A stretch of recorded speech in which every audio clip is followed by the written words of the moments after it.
Hello नमस्कार दोस्तों, 30 minute GS में आपका एक बार फिर से बहुत बहुत स्वागत है। आज बात करेंगे हम पेंटिंग्स में, जो भारतीय चित्रकारी की बात कर रहे थे उसमें मुग़ल पेंटिंग्स की, जो है मोस्ट फेवरेट टॉपिक बहुत से एग्जाम्स का। तो उनकी क्या खासियत है, किसके समय में इस कला को संरक्षण मिलता है, कौन कौन सी चित्रकार रहे, यही सब क्वेश्चन पूछे जाते हैं। जैसे बेहजाद किस समय के चित्रकार हैं, इस तरह के क्वेश्चन पूछे जाते हैं। तो चलिए शुरू करते हैं मुग़ल चित्रकला के बारे में। तो मुग़ल चित्रकला जो थी उसकी शैली जो थी मूलतः ईरानी ईरानी मतलब फ़ारसी शैली थी, और साथ साथ उसमें भारतीय पारंपरिक चित्रकला शैलियों का मिक्सचर था। फ़ारसी शैली में फूल पौधे अर्थात प्रकृति के तत्व की प्रधानता होती थी, किंतु मानवीय सजीवता का अभाव होता था। ऐसा क्यों होता था? क्योंकि देखिए, ये फ़ारसी शैली आती है इस्लाम से। तो इस्लाम में क्या है, बुत परस्ती होती है हराम। तो बुत माने पुतला या फिर मनुष्य बनाना, ये सब उसमें आपको नहीं मिलेंगे। क्या मिलेंगे? फूल पौधे और नेचुरल तत्व आपको इस फारसी यानी कि ईरानी शैली में मिल जाएंगे। यानी कि मुग़ल चित्रकला किसका कम्बिनेशन था? फारसी और इंडियन जो लोकल चित्रकला शैली थी उनका मिक्सचर था।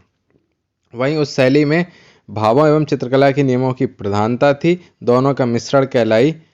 जो उस समय की भारतीय शैली थी उसमें भावों एवं चित्रकला के नियमों की प्रधानता थी, तो दोनों का मिक्सचर बनता है भारतीय मुग़ल चित्रकला शैली। मुग़ल चित्रकला का प्रारंभ होता है हुमायूं के साथ, जब वह अपने अब्दुल समद और मीर सैयद नाम के दो प्रसिद्ध चित्रकारों को अपने साथ लाया। बहुत इंपॉर्टेंट दोनों नाम हैं, अब्दुल समद और मीर सैयद। ये किसके साथ आए? हुमायूं के साथ भारत आए। और कौन थे? चित्रकार। इस दो तरह से क्वेश्चन पूछा जा सकता है कि इतिहास में अब्दुल समद नाम का प्रमुख हुमायूं के समय थे, या घुमा के पूछेगा किसके समय थे इनका नाम, या फिर पूछ लेगा कि ये किससे संबंधित हैं। तो अब्दुल समद और मीर सैयद ये दो चित्रकार थे, और किसके समय थे? हुमायूं के समय थे।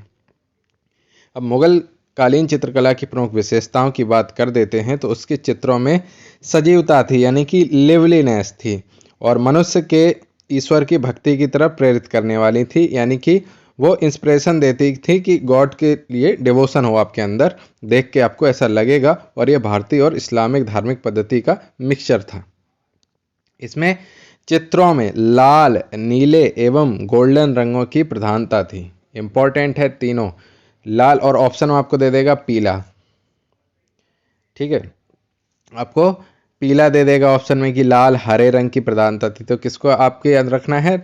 लाल नीले और सुनहरे रंग की। तो कैसे याद रखोगे? आप याद रखोगे मुग़ल कालीन चित्रकला किसने बनाई? सुनील ने, यानी कि सुनहरे नीले और लाल। सुनील थे। तो सुनील से याद रखोगे मुग़ल कालीन चित्रकला। और मुग़ल काल में चित्रकला ताड़ के पत्तों के साथ साथ इमारतों और दीवारों पर भी बनाई जाती थी।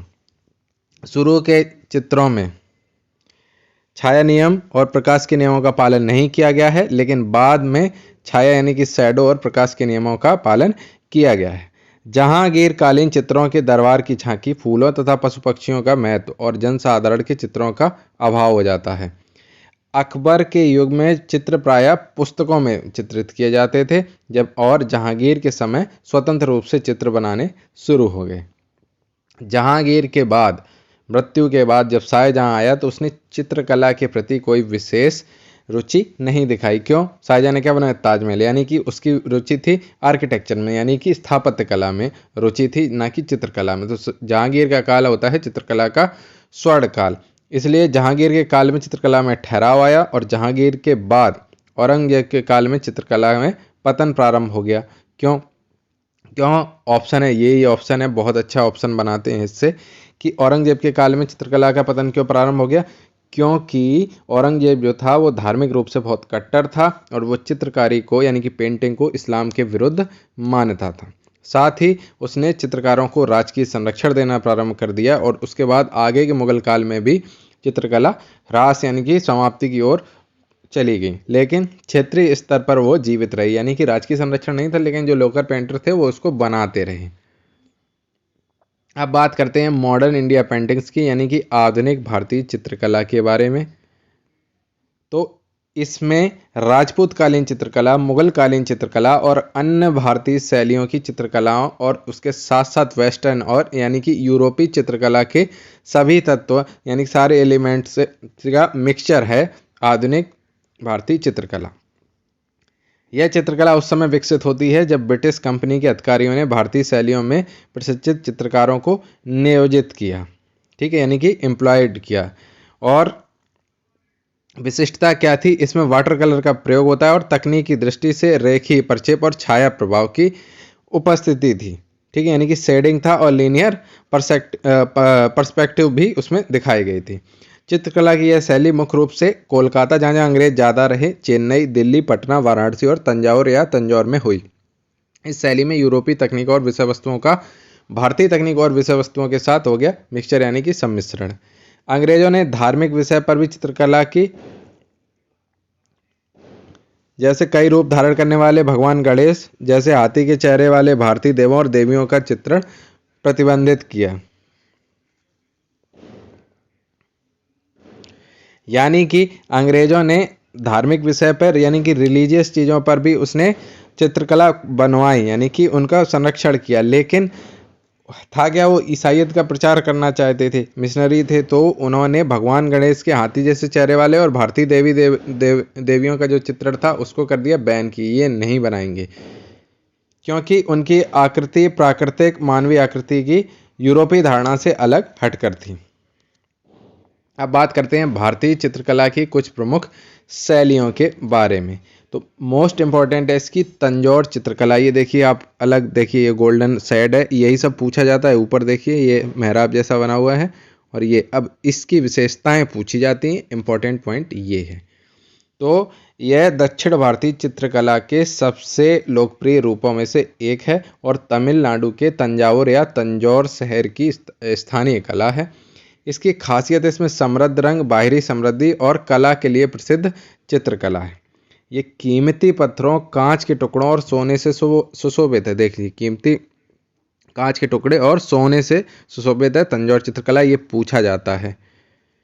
3D इफेक्ट के लिए चित्रकार किसका प्रयोग करते थे, ये क्वेश्चन भी पूछा गया है। चूना पत्थर का उपयोग करते थे और अधिकांश चित्र जो हैं वो हिंदू देवी देवता और संतों के बने होते हैं और पेंटिंग किस पे, लकड़ी और कपड़े से बने कैनवास पर की जाती थी। तंजौर चित्रकला की विशेषता है कि चित्रों में आकृतियों में एक गोल शरीर और अंडे के आकार की शानदार आंखें होती थी, ये पूछा गया है, और पर्दे और मेहराब से घिरी होती थी। इंपॉर्टेंट हैं, ये विशेषताएं ही पूछी जाती हैं। और पेंटिंग जो है वो अंधेरे कमरे में रोशनी करती है। मेहराब दिख रहे हैं सोने से और पत्थरों से। और अधिकतर चित्रकलाओं में मुस्कुराते हुए कृष्ण की विभिन्न मुद्राओं तथा जीवन की प्रमुख घटनाओं का वर्णन है और भारत सरकार के द्वारा इसको जीआई टैग, यानी कि भौगोलिक संकेतक के रूप में मान्यता भी है। अब बात करते हैं मधुबनी चित्रकारी। आपको देख के लग रहा होगा, देख के बहुत अच्छा लग रहा है ना, जीव जंतु, यही पूछा जाता है विशेषता क्या है। तो आप देख लीजिए, एक पक्षी बना हुआ है और पत्तियां बनी हुई हैं और बॉर्डर बना हुआ है, दिख रहा है, समझ गए मधुबनी चित्रकारी। अब विशेषताओं की देख लें तो मधुबनी कहाँ की है फेमस, बिहार जिले में, और जिसका अर्थ क्या है, मधुबनी, यानी कि मधुबन, यानी कि शहद का जंगल। यह चित्रकारी मधुबनी जिले की स्थानीय कला है, इसलिए इसका नाम पड़ता है मधुबनी पेंटिंग। यह कला प्रकृति और पौराणिक कथाओं की तस्वीरों, विवाह और जन्म के चक्र जैसे विभिन्न घटनाओं को चित्रित करती है। विशेषताएं पूछी जाती हैं। अब पूछ लेते हैं कि इन चित्रों में कौन चीज़ों का सबसे ज़्यादा वर्णन है। तो मूल रूप से इन चित्रों में कमल के फूल, बांस, चिड़िया, सांप आदि कलाकृतियां चित्रित की गई हैं। प्रारंभ में यह रंगोली के रूप में थी और धीरे धीरे ये कपड़ों, दीवारों, कागजों पर बनाई जाने लगी। और इम्पोर्टेंट ये है कि ये मिथिला के औरतों के द्वारा शुरू की गई थी, मिथिला चित्र है, और इस घरेलू चित्रकला को बाद में अब पुरुष भी करने लगे हैं। मोस्ट इंपॉर्टेंट पॉइंट ये है, इसका हिस्टोरिकल पॉइंट ये है, माइथोलॉजिकल पॉइंट ये है कि ये माना जाता है कि चित्रकला राजा जनक ने राम सीता विवाह के दौरान महिला कलाकारों से बनवाई थी। और पहले ये सिर्फ और सिर्फ ऊंची जाति की महिलाओं जैसे ब्राह्मणों के द्वारा ही इस कला को बनाने की इजाज़त थी, लेकिन अब इसको सभी बना सकते हैं।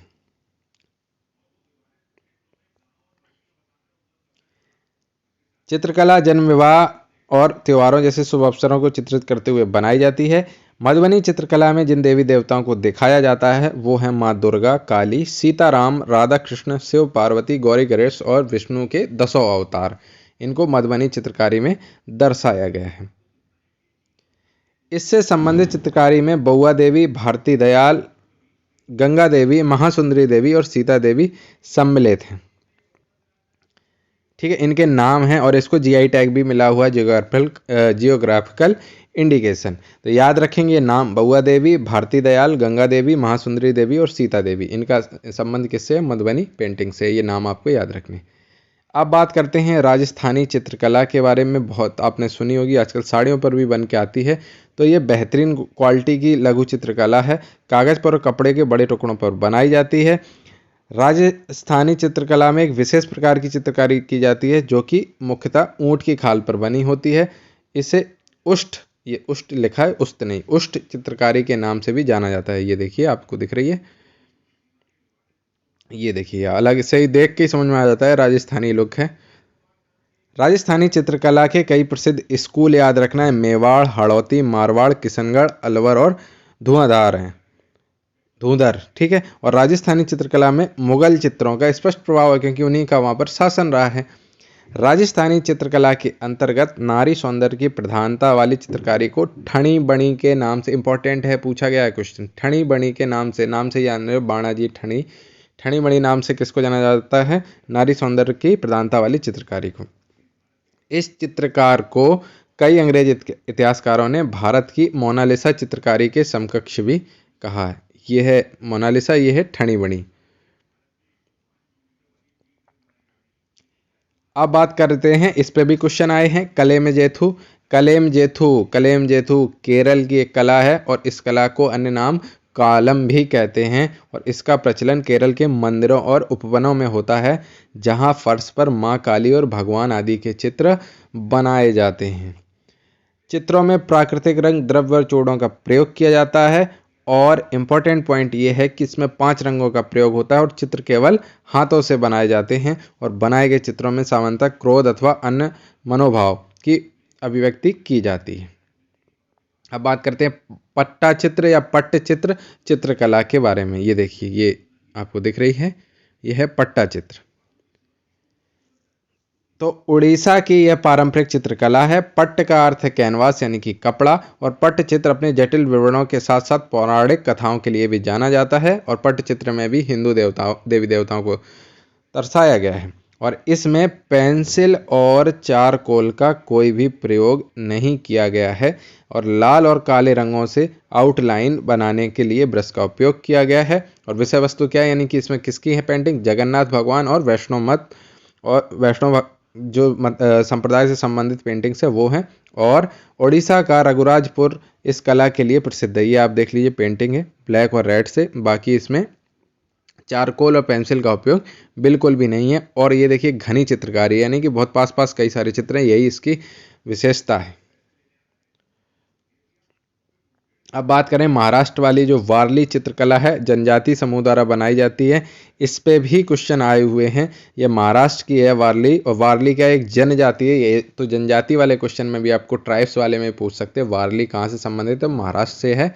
लेकिन वारली लोक चित्रकला कोई लिखित प्रमाण नहीं है, लेकिन ऐसा माना जाता है कि 10वीं सदी ईसा पूर्व के आसपास ये बनाई जाती रही होगी और ये चित्रकारी मुख्य रूप से महिलाओं के द्वारा की जाती है।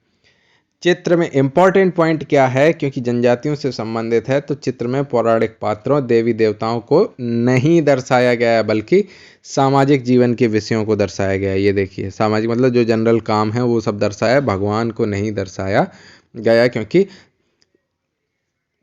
ये जनजातियों से संबंधित है। और रोजमर्रा की जिंदगी से जुड़ी घटनाओं के साथ साथ मनुष्यों और पशुओं के चित्र भी बनाए जाते हैं जो बिना किसी योजना के सादी शैली में जैसे नॉर्मल बनाते हैं पेंटिंग। और इम्पॉर्टेंट बात यह है कि इसमें जितनी भी पेंटिंग है सब लाइन के हिसाब से बनाए जाते हैं और मैक्सिमम ये देख रहे हो, ये आप ये त्रिकोण है, त्रिभुजाकार कई बार सबसे ज़्यादा उपयोग किए गए हैं त्रिभुज की तरह। ठीक है, अब बात करते हैं कांगड़ा चित्रकला शैली। नाम से ही आपको लग रहा होगा कांगड़ा, समझ होंगे कहाँ पर होगा।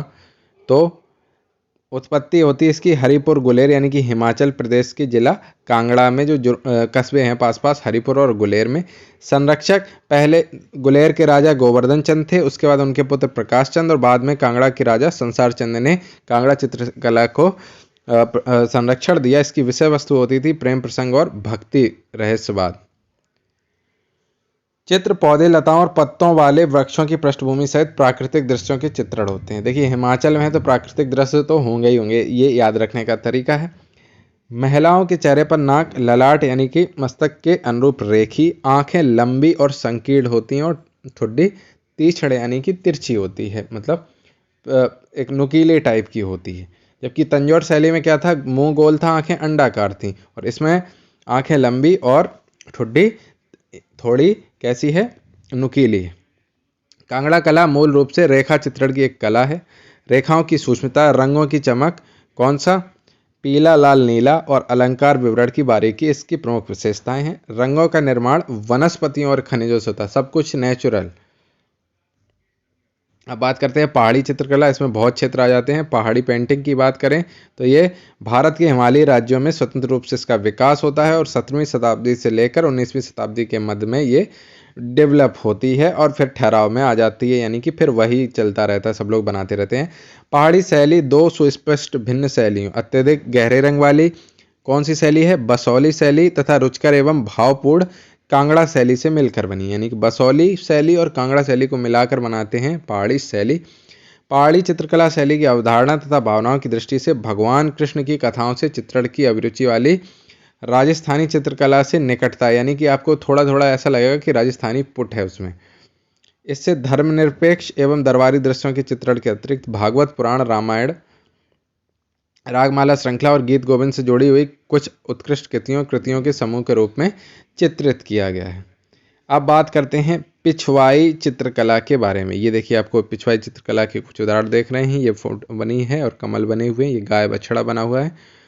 तो पिछवाई राजस्थान से संबंधित है। वैष्णव संप्रदाय के अंतर्गत मुख्य रूप से भगवान कृष्ण यानी कि श्रीनाथ जी को चित्रित करने वाली पेंटिंग बनाई गई हैं। वल्लभाचार्य पुष्टिमार्ग वैष्णव संप्रदाय की एक परंपरा थी, उनके संस्थापक थे।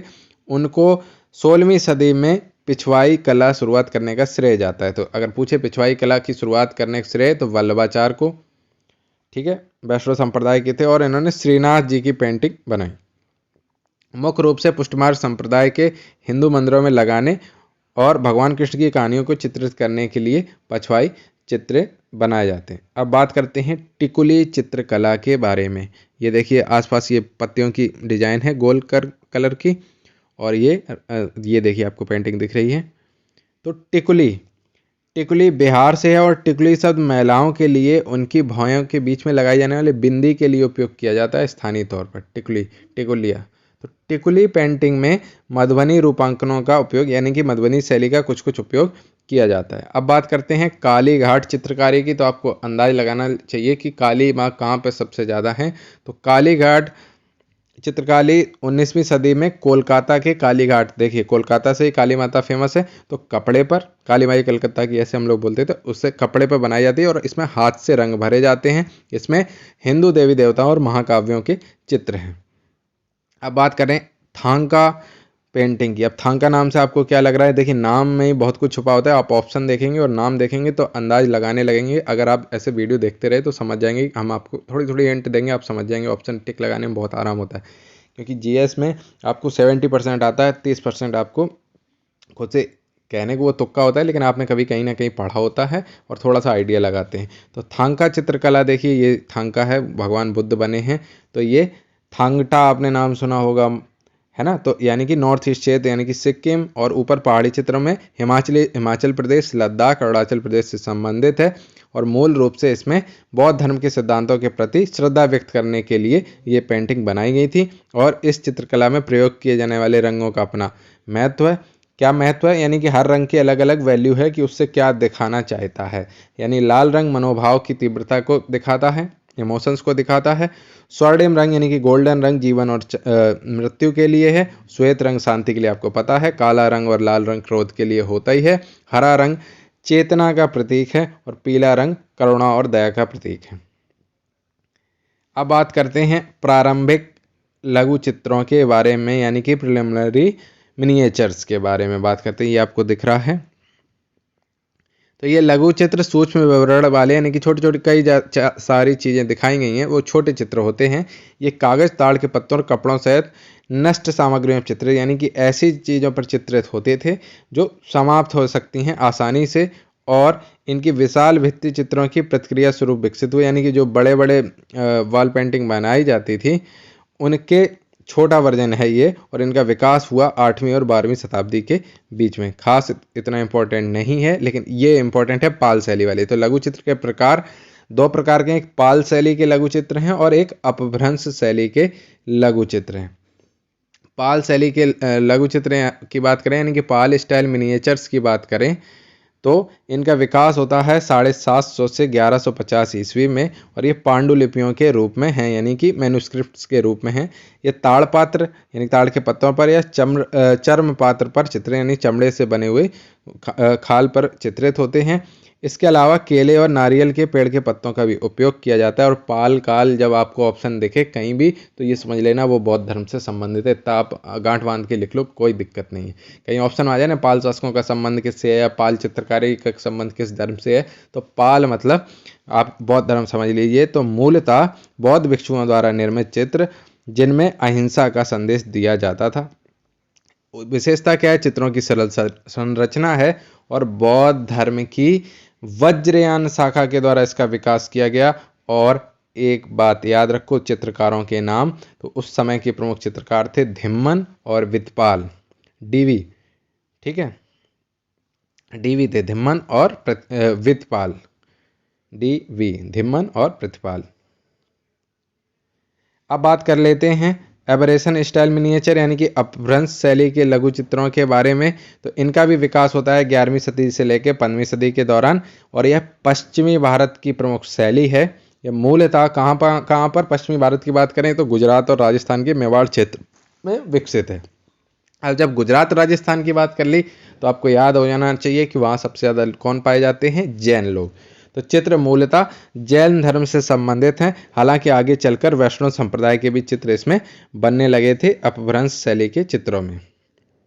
प्रारंभिक चरण में यानी कि स्टार्टिंग में चित्र ताड़ पत्र पे बनाए जाते थे और आगे चलकर ये कागज पे भी बनाए जाने लगे। इसमें लाल, पीले और गेरू रंग का उपयोग होता है, यानी कि रेड, येलो और गेरू यानी कि भगवा के आसपास के रंग हैं। और उत्तरवर्ती चरण यानी कि आगे के समय में यानी कि स्टार्टिंग के बाद के समय में गोल्डन रंग का भी उपयोग होने लगा। इन चित्रों में विशेषता क्या है? ये इंपॉर्टेंट है कि मनुष्य के आकृतियों की विशेषता ये है कि मछली के आकार की उभरी हुई आंखें हैं, नाक कैसी थी? तीक्ष्ण यानी कि नुकीली, और जो थोड़ी थी वो कैसी थी? डबल चिन्स थी यानी कि दोहरी थोड़ी थी। अब बात करें तो चित्रों में पशुओं और पक्षियों की आकृतियां खिलौने के रूप में दर्शाई गई हैं। सबसे प्रसिद्ध उदाहरण मिलते हैं 15वीं सदी के कल्पसूत्र और कालकाचार्य कथा में, ठीक है। तो यहाँ पर ये चित्रकला समाप्त होती है, भारतीय चित्रकला। अब अगले वीडियो में विभिन्न नाट्य स्वरूपों के बारे में आपको बताया जाएगा, और उसके बाद आपकी आर्ट कल्चर से जितना भी रिलेटेड है वो, और इसके बाद एक बार आपकी क्वेश्चन सीरीज और सब कुछ कंप्लीट करने के बाद तब आपके शुरू करेंगे हम लोग मेडिवल हिस्ट्री और फिर मॉडर्न हिस्ट्री। तो आप चैनल को सब्सक्राइब कर लीजिए। बहुत बहुत धन्यवाद।